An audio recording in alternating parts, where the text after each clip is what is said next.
Chapter 1: The Life I Thought I Knew. She signed every paper as a wife, trusted every word as family, until one day she realized her name was still on the debt, but her voice was erased from every decision. Her husband said money was tight, her son watched his future shrink, and a woman who was not family suddenly knew more about their finances than she did. This is not a story about divorce, or cheating, or revenge. This is a story about how silence became a weapon, how a family court exposed a lie that had been legally hiding for years, and how one calm moment changed everything. I am your host, and tonight I am telling you the story of a family that tried to control everything until control quietly slipped out of their hands. By the time I pulled into our driveway in Vienna, Virginia, the light had already softened into that late afternoon gray that made every house on the street look calmer than it really was. Our place looked the same as it always had: white siding, neatly trimmed hedges, the kind of home people trusted on sight. I sat in the car for a moment longer than necessary, hands resting on the steering wheel, letting the quiet settle before I went inside. My days were never quiet. At Crestview Health Systems, I managed operations across multiple outpatient facilities. Staffing issues, compliance audits, vendor negotiations that ran long and ended tense. When something broke, people called me. I was the one expected to fix it without drama. I liked that responsibility. I had earned it over 20 years of proving that I could stay steady when others panicked. Home was supposed to be the place where I didn't have to hold everything together. I stepped inside through the garage, slipped off my shoes, and set my work bag down by the bench. The house smelled faintly of citrus cleaner, which told me my husband, Grant, had been home earlier. He cleaned when he was trying to feel useful or in control. Grant Caldwell, 49, real estate broker, perpetual optimist when things went his way, and deeply frustrated when they didn't. He was in the living room, laptop open, phone pressed between his shoulder and ear, pacing slowly as he talked about interest rates and buyer confidence. He glanced at me and smiled, the familiar smile that had once made me feel chosen. I waved and kept walking toward the kitchen. We had been married 17 years, long enough that our life together felt less like a story and more like infrastructure, solid, invisible, necessary. Our son, Tyler, was 26 now, finishing his MBA program in North Carolina. The house felt bigger since he left, quieter in a way that sometimes felt peaceful and sometimes felt hollow. I poured a glass of water and checked my phone. No missed calls, no urgent messages, just a text from Tyler sent earlier that afternoon. "Can you call me later, Mom? Need to ask you something." I replied with a quick, "Of course," and set the phone down. Grant ended his call and joined me in the kitchen, loosening his tie. "Long day?" he asked. "Always," I replied. "You?" He shrugged. "Market's weird. Some deals moving, some stalling. It'll balance out." That was Grant's favorite phrase. It'll balance out. He used it about work, about finances, about life in general. I had learned over the years that balance usually meant waiting things out and trusting that he would handle it. And I did trust him, or at least I thought I did. Money had slowly become Grant's domain, not because we sat down and decided it that way, but because it happened naturally, the way habits form when no one pushes back. Grant paid the mortgage. Grant moved money between accounts. Grant talked to the accountant. I knew roughly where we stood, enough to feel safe, but not enough to feel informed. My mother-in-law, Lorraine, approved of this arrangement. She reminded me often that a man needed to feel like the provider, that letting Grant manage finances was a sign of respect. Lorraine believed deeply in traditional roles, even though she had never worked outside the home herself. I had learned to nod and let those conversations pass. After dinner, I called Tyler. He sounded tired, but he tried to hide it. "Everything okay?" I asked. "Yeah, mostly," he said.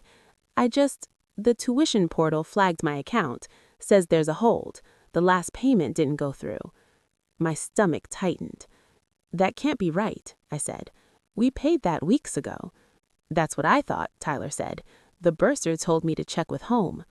I told him not to worry, that I would take care of it right away. I hung up and opened my laptop at the kitchen table, the one I used when I traveled for work. I typed in the bank's website from muscle memory and entered the login information I had used for years. Invalid credentials.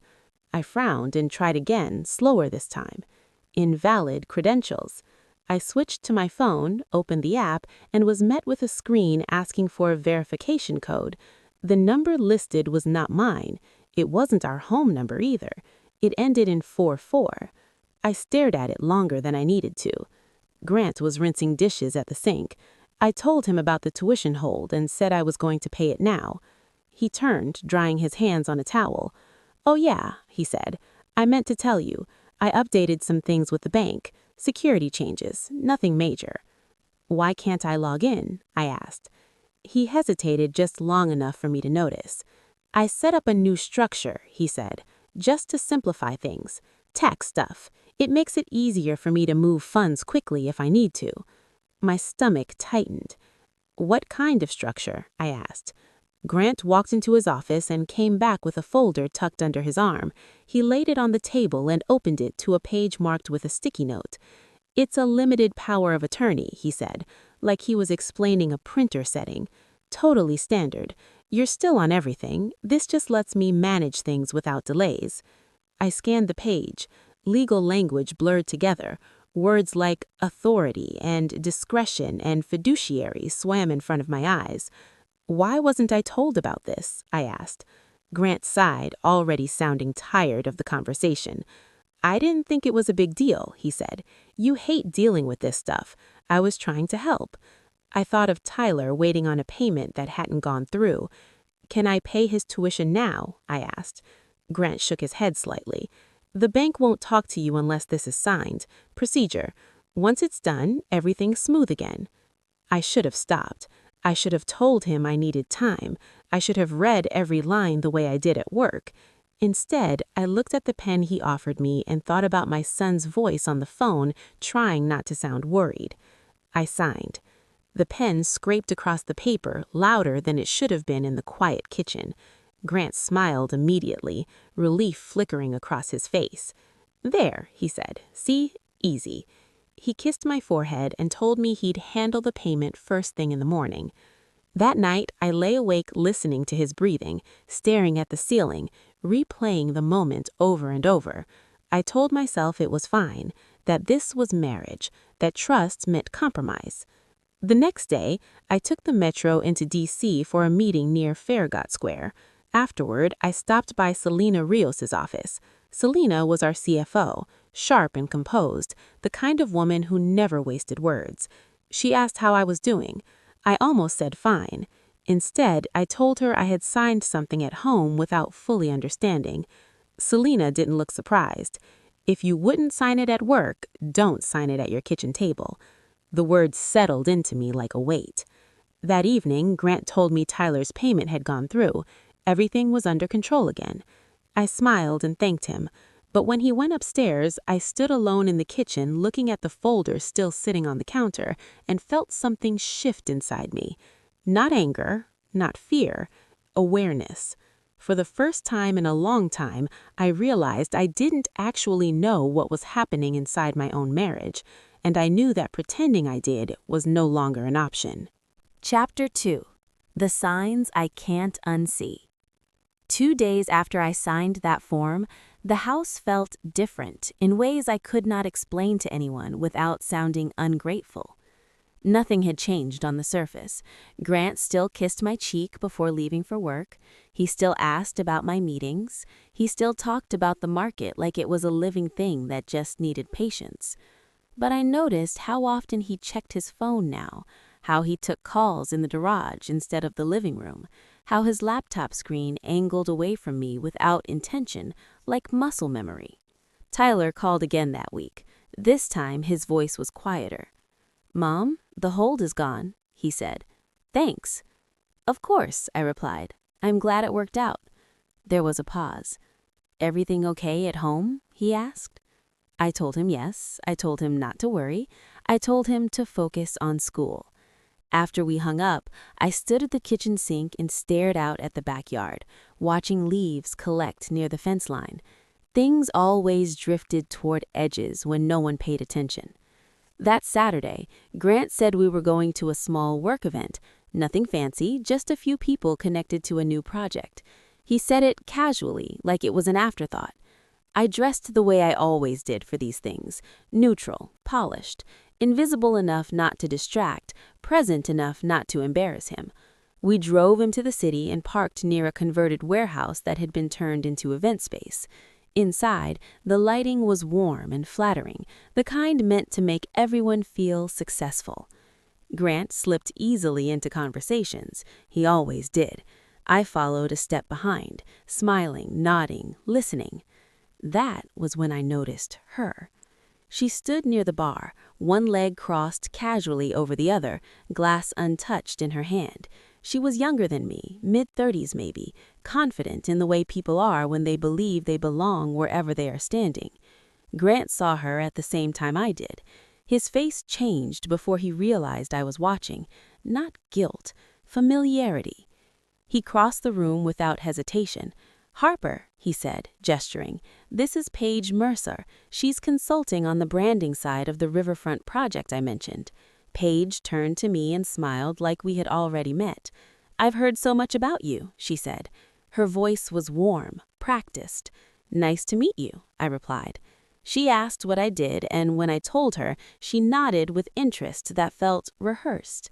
Grant placed his hand lightly on my back, as if to remind me where I belonged in the picture.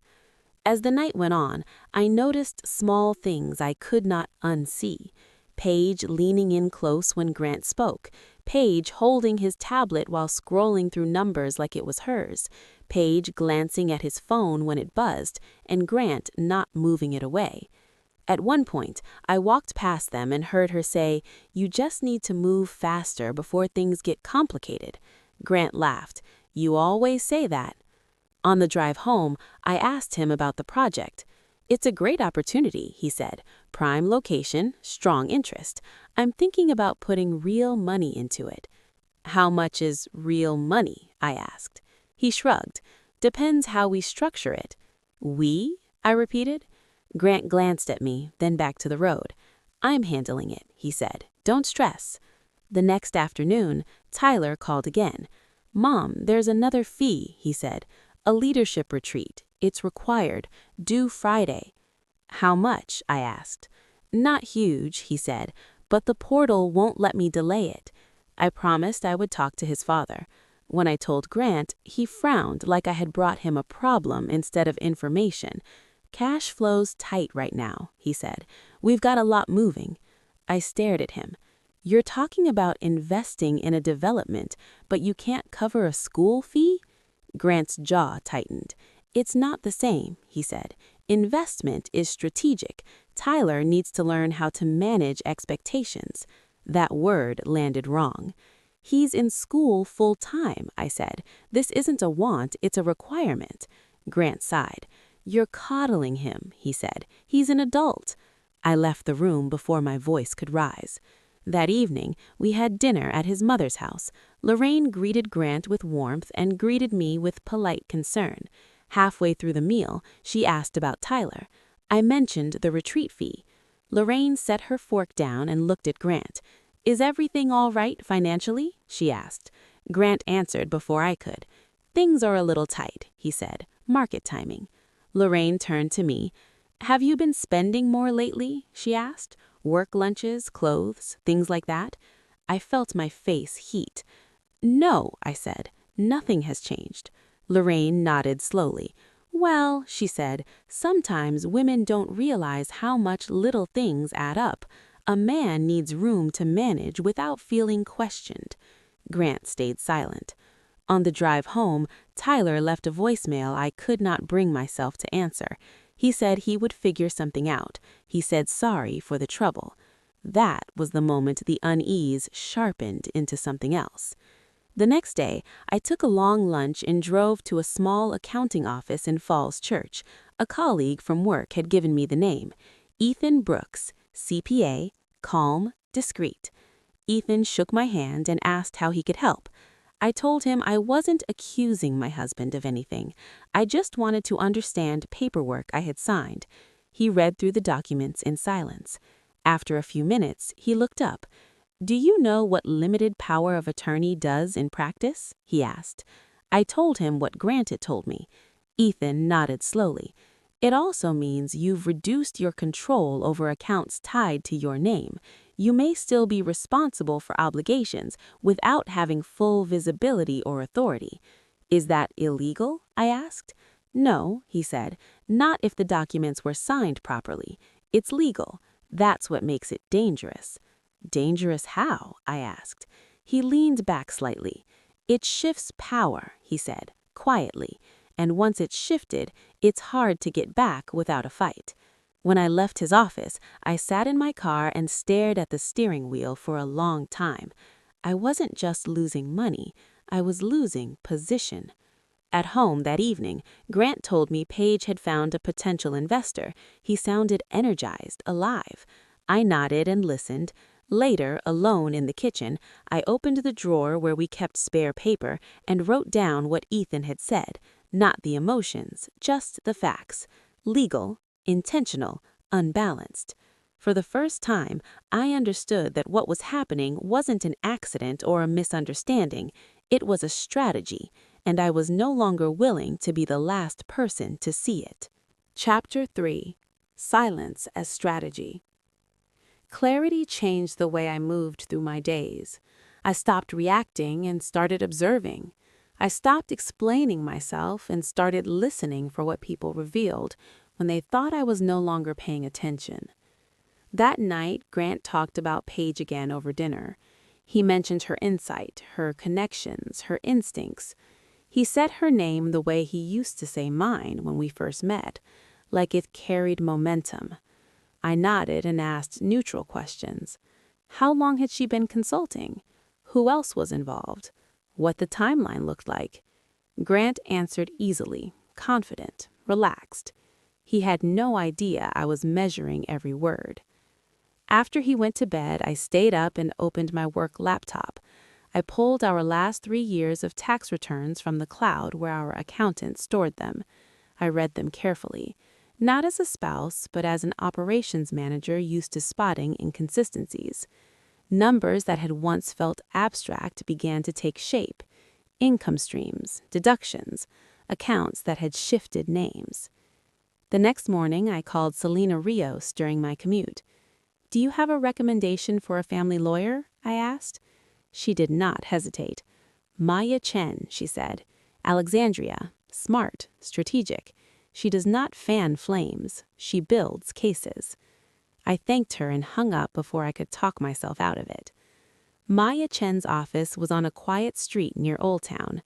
The waiting room was clean and understated. No inspirational posters, no promises, just a sense of order. Maya greeted me with a firm handshake and steady eyes. "Tell me what brings you here," she said.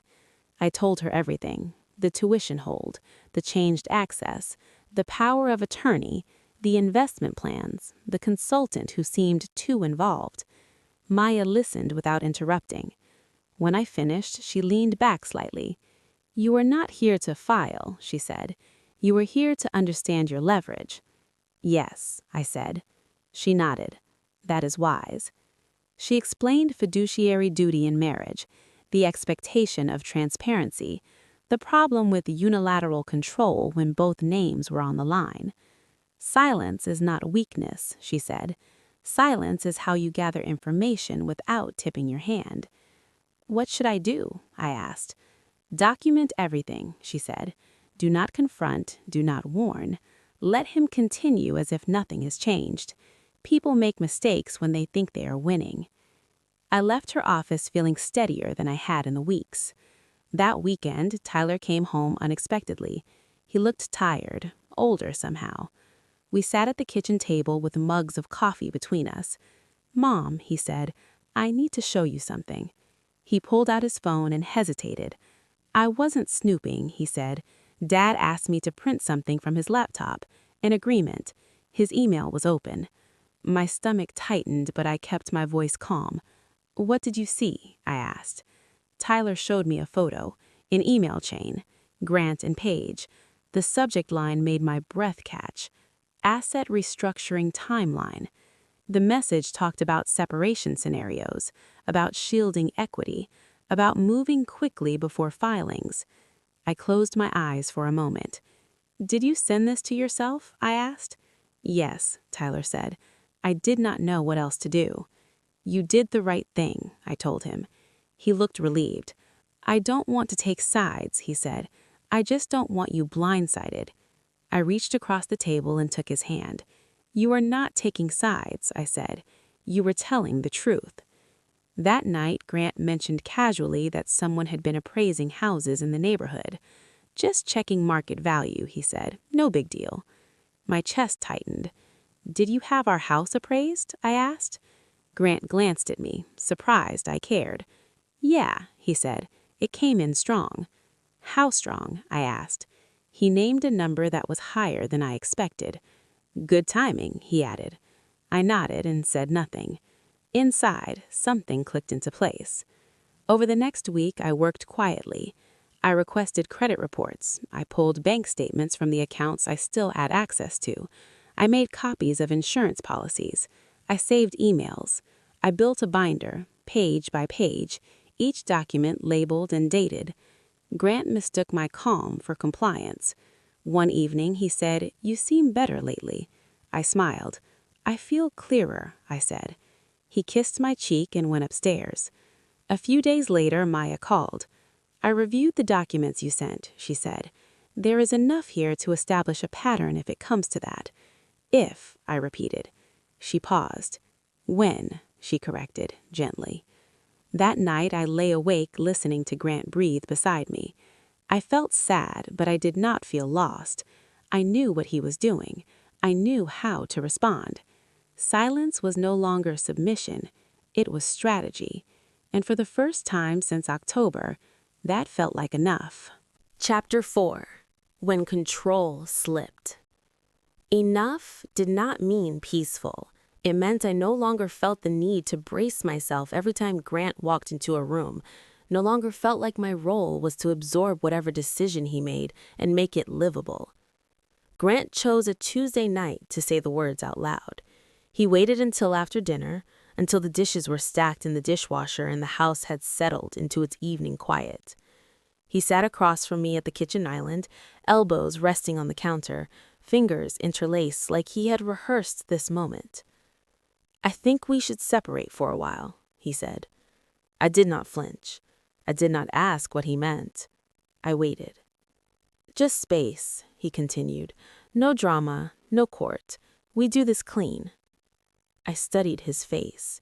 He looked confident, almost relieved, like he had finally caught up to a plan he'd been running ahead of for months. "A trial separation?" I said. "Or something else?" Grant smiled faintly. "You always want to label things." "I want to understand what you're asking me to agree to," I said. He reached into the folder beside him and slid a document toward me. The paper stopped just short of my hands. "It protects both of us," he said. "Temporary agreement, keeps things simple." I didn't touch it. "I'll have my attorney review anything before I sign," I said. The smile disappeared. "Attorney," he repeated. "So that's what this is?" "That's what clarity looks like," I said. Grant leaned back, crossing his arms. "You're making this adversarial." "I'm making it transparent," I replied. He stood up abruptly and walked out of the kitchen, the conversation unfinished but the threat delivered. I listened to his footsteps move down the hallway, then the door to his office closing harder than necessary. The next morning, my phone rang before I had even poured my coffee. Lorraine's name lit up the screen. "Harper," she said when I answered, her voice heavy with concern. "Grant tells me you're talking about lawyers." "I'm talking about understanding," I said. She sighed. "A marriage isn't a business contract." "No," I replied, "but finances are." Lorraine paused. "You're embarrassing him." "I'm protecting myself." "You're going to hurt Tyler," she said, quickly, the sharpest blade she had. Children suffer when parents turn on each other. I closed my eyes. Tyler is an adult, and he deserves honesty. Lorraine's tone cooled. You always did think you knew better. I know more now. That's the difference. I ended the call before she could pull me back into guilt. Grant moved into the guest room that night. The door closed softly, like he still believed in keeping things polite. We passed each other in the mornings like coworkers avoiding eye contact. He stopped sharing details. I stopped asking. 2 days later, I saw Paige again. I hadn't planned to. I drove past one of Grant's open houses on my way back from a site visit and recognized his car parked out front. Something in me tightened, and before I could talk myself out of it, I pulled over. Inside, the house buzzed with low conversation. Grant stood near the kitchen island, explaining square footage to a couple. Paige stood beside him, her hand resting casually on the counter like it belonged there. She saw me immediately. "Harper," she said brightly, "I was hoping we'd run into each other." Grant's face stiffened. "This isn't a good time," he said under his breath. "I think it's fine," I replied. Paige smiled wider. "I've been helping Grant with transitions. Change can be hard without support." I met her gaze.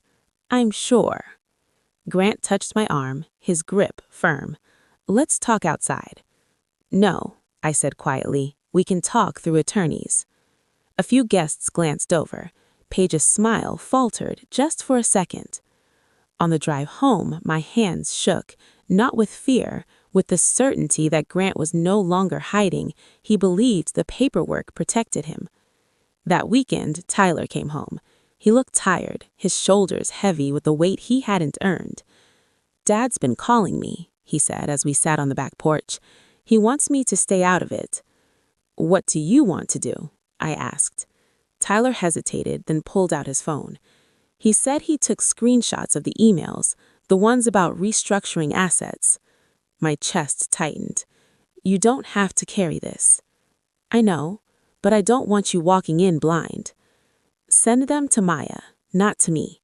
He nodded, relief washing over his face. The hearing was scheduled quickly. Temporary motions, Fairfax County Courthouse. The morning of it, I wore the same navy dress I wore to board presentations. Not armor, familiarity.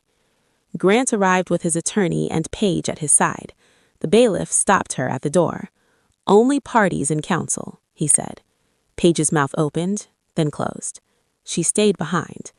Inside the courtroom, everything felt smaller than I expected. The judge reviewed documents without looking rushed. Grant spoke first, confident, outlining his financial structure, pointing to the documents I signed. For a moment, panic rose, the old fear of being painted naive. Then Maya stood. "My client's signature does not equal informed consent, especially when access to accounts was restricted as a condition of meeting family obligations." The judge looked up. "Mr. Caldwell," she said, "did you limit your spouse's access to marital accounts?" Grant didn't hesitate. "Yes, to protect my assets." The room went quiet. "Your assets," the judge repeated. Grant corrected himself too late. "Our assets."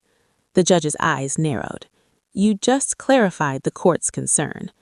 Questions followed, about timing, about appraisals, about tuition delays alongside investment planning. Grant answered quickly, too quickly, confident he could talk his way through.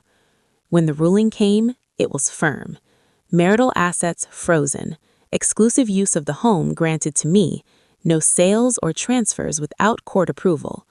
Grant's confidence drained from his face. In the hallway afterward, Tyler stood waiting.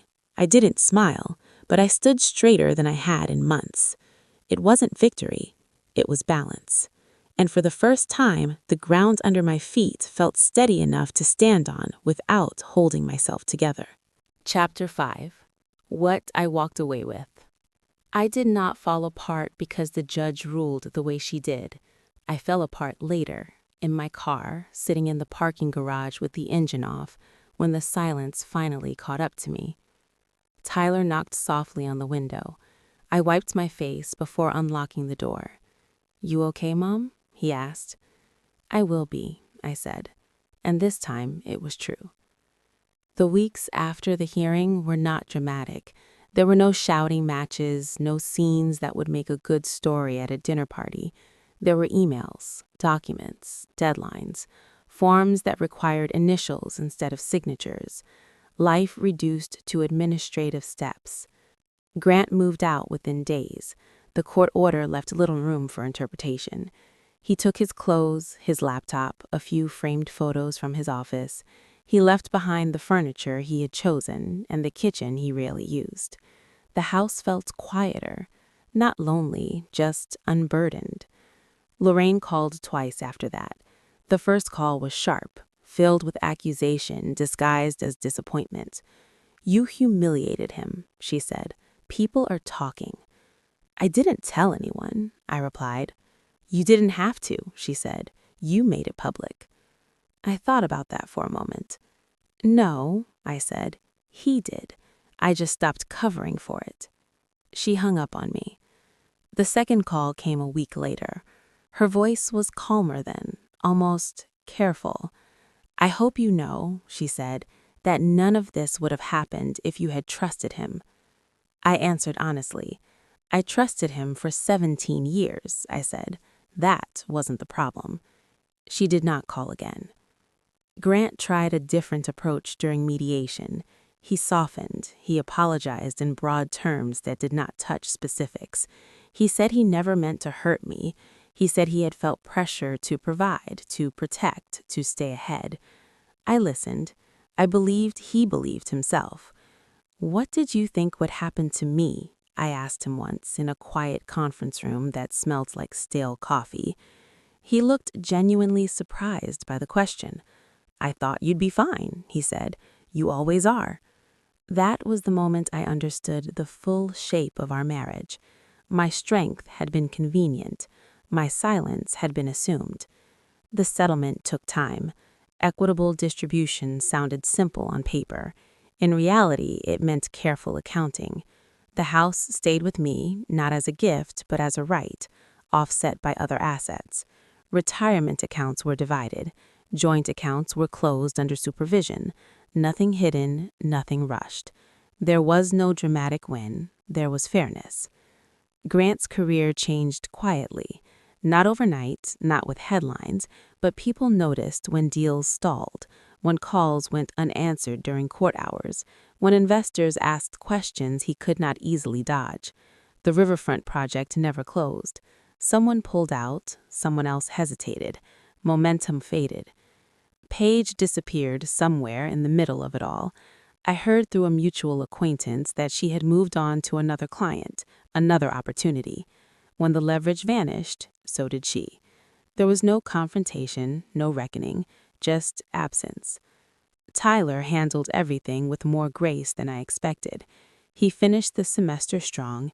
He stopped asking me if I was okay and started telling me about his plans instead. One night, sitting at the kitchen table where I had once signed away control, he looked at me and said something I will never forget.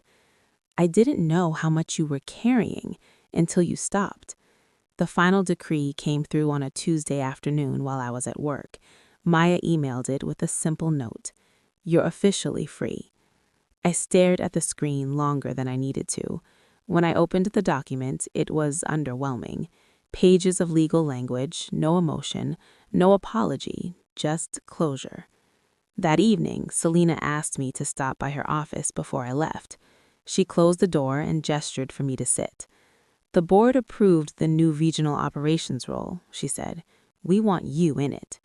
I felt my breath catch. "You've been doing the work already. Now the title matches." I walked out of the building that night with a strange sense of alignment, not triumph, recognition. At home, I stood in the kitchen and looked around. Same counters, same light coming through the window, same house that once felt like something I lived in on permission. I made tea and waited for the kettle to boil. Tyler texted me a photo from campus. He was standing in front of a building with a badge around his neck. "Got the internship," he wrote. I smiled into my mug. For a long time, I thought strength meant staying agreeable, staying calm, absorbing discomfort so other people would not have to feel it. I thought silence meant loyalty. Now I know silence can mean preparation. It can mean restraint. It can mean choosing not to reveal your hand until you are standing on solid ground. I did not rebuild my life with anger. I rebuilt it with facts, with boundaries, with the decision to take myself seriously even when others had not. If any part of this sounds familiar, the slow erosion, the feeling that you are always adapting while someone else is deciding, I want you to hear this clearly. You do not have to explode to reclaim your life. You do not have to punish anyone to protect yourself. Sometimes the most powerful thing you can do is stop explaining and start documenting. Stop reacting and start preparing. Stop shrinking and take up the space you already earned. If you have ever had to do that quietly, I would love to hear what helped you stay steady. Not the dramatic moments, but the small ones, the habits, the boundaries, the choices that added up. Because walking away did not mean losing everything. For me, it meant finally keeping what mattered most.